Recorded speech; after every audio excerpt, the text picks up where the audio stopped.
OCD Recovery was step 3. Hi, I'm Julie and I've written some books, the My Monsters books, and also some guides to help families who are battling OCD. And I'm doing this little mini series for a few Mondays just to try and help families try and stand up to this OCD monster. If you missed my last 2 videos, step 1 and 2, don't forget to pop to my grid and check them out because they are all relative and they need to be done in sequence. So step 3 is you've got an official diagnosis with a doctor, and what I'm finding is from lots of families is they're frustrated because they're finding help is either very slow or very poor when they're getting it. So I'm trying to share tips that I found helpful on the OCD recovery journey, and I hope it will help you as well, because there are some small things you can try every day to try and start tackling this monster while you wait for professional therapy. The first thing I would recommend is to give OCD a name. Those of you who follow me know that I call it Hank, hence why I call my books Hank the Hungry Monster.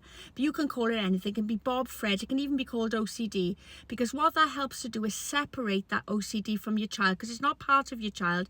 Your child isn't born with it. It's something that can be separated from them. So when your child, for example, is asking for reassurance, you can say, oh, tell Bob I'm not speaking to him today, and then try and interrupt the thought. Try and talk about something a bit more fun instead. Like, oh, did you hear about something? Or what are we going to cook for tea tonight? Just something that'll interrupt the thought. The thought will come back there, but at least it'll get them used to the uncomfortable of delaying it where they're not thinking about it constantly.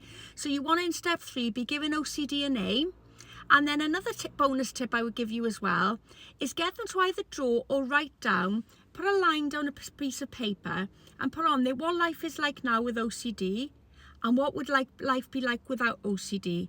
And you'd be surprised how powerful that can be, because it's starting to tune your child into seeing what the benefits are going to be. Because getting your child to do any sort of therapy is going to be really, really tough, especially at the beginning, okay?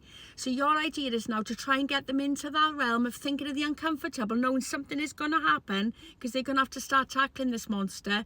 But by writing what their life is like now and what life would be like without OCD, it's starting them to getting them slowly thinking that A, something's on the track where they got to start tackling it, and what their life might be like without OCD. What would it be like not to have the constraints in their life, and how much more free their life would feel?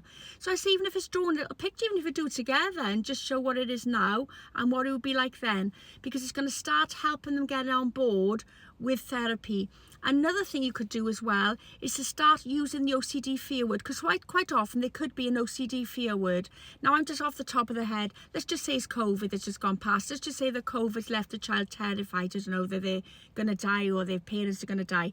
Chances are they won't even say that word COVID. I'm just giving that as an example. You'll know your child's fear word.